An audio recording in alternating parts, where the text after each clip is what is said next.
nagbibigay sa'yo. Kasi Wala ako, talagang nakarehistro talaga ako sa main talaga. Main office talaga sa Quezon City.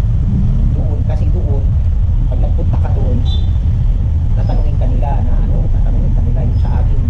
Yung dinala ko yun na kapatid, sige, pilapan mo ko. Diretso lang. Yun. Yun ang doon. Pilak naman ito, buksan ko buwang na ko.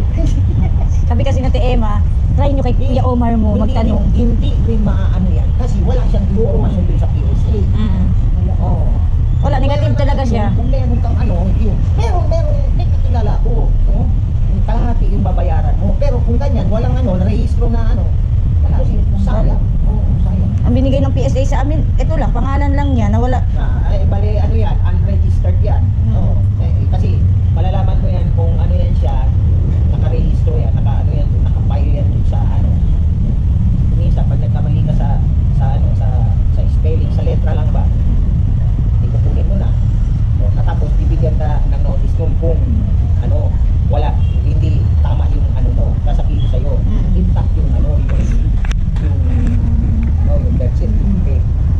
Ibig sabihin, pag intact, nakarehistro. Karehistro. So, kukuha ka doon ulit ng Tapos yung auntie ko kuya kagabi nag-send sa akin, nag-request pala siya 1997 pa ng birth certificate ni tatay. Wala din nakarehistro doon. Wala sa Bacolod. Paano yun kuya? Andito sila sa akin ng picture. Ang noon, pupunta kayo doon sa civil registrar doon sa sa Bacolod. Oo. Doon ka muna mag-umpisa noon, alamin nila yung malaking trabaho. Process yan, kaya nga. Oo, malaking trabaho yan. Kahit nasabihin mo may nakilala ka pa pagdating ka sa ganyan yan. Wala kayo sa akin. Yung proseso yan. Hindi natin yung na sabihin mo na magbabayad tayo kukuha sa PSA. Kasi babasihan ng PSA. Kasi Doon lang din. legit yun.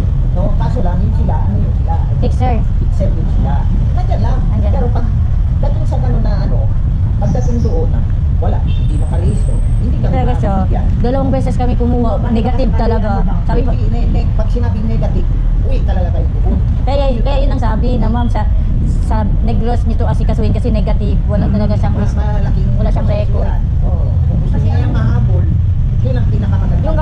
Yung kapatid niya kuya, wala din nagpa-late registered din kasi wala din sa Bacolod nagpa-late registered. Kaya wala man din siya birth certificate. Oo, na gano'n naman yan. Sila magkakapatid. Bali ang nun kasi, noon pa, sinabi na yun ng